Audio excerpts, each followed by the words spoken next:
Hello everyone, in this video we are going to learn about future continuous tense or also called future progressive tense.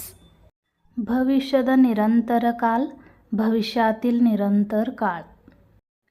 Future continuous tense describes the action that will be taking place in the future and that will be ongoing for some period of time. भविष्यात होणाऱ्या आणि काही कालावधीसाठी चालू राहणाऱ्या ಕ್ರಿಯೆचे ವರ್ಣನ करते. ಭವಿಷ್ಯದಲ್ಲಿ ನಡೆಯಲಿರುವ ಮತ್ತು ಸ್ವಲ್ಪ ಸಮಯದವರೆಗೆ ನಡೆಯಲಿರುವ ಕ್ರಿಯೆಯನ್ನು ವಿವರಿಸುತ್ತದೆ. First one we will see affirmative or positive sentences. ಸಕಾರಾತ್ಮಕ ವಾಕ್ಯಗಳು, ಸಕಾರಾತ್ಮಕ ವಾಕ್ಯ. Here is a formula. Subject plus will shall plus be plus v1 plus ing plus object. Examples: he will be conducting the meeting tomorrow. ಅವರು ನಾಳೆ ಸಭೆ ನಡೆಸಲಿದ್ದಾರೆ.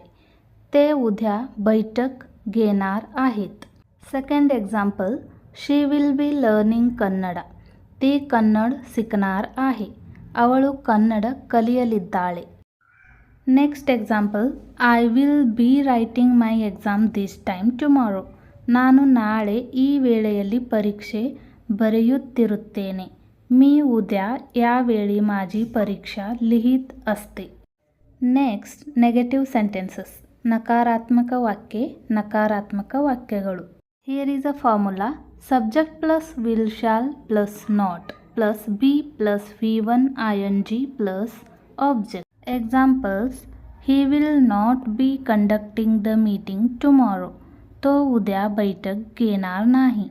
ಅವರು ನಾಳೆ ಸಭೆ ನಡೆಸುತ್ತಿರುವುದಿಲ್ಲ. Another example: she will not be learning Kannada. ಅವಳು ಕನ್ನಡ ಕಲಿಯುತ್ತಿರುವುದಿಲ್ಲ. ती कन्नड शिकत नसते. It means ती दुसरं काहीतरी काम करत असते पण कन्नड शिकत नसते. Next interrogative or question sentences. ಪ್ರಶ್ನಾರ್ಥಕ ವಾಕ್ಯ, ಪ್ರಶ್ನಾರ್ಥಕ ವಾಕ್ಯಗಳು. Formula: will shall plus subject plus be plus v1 ing plus object question mark. Examples: will they be conducting the meeting tomorrow.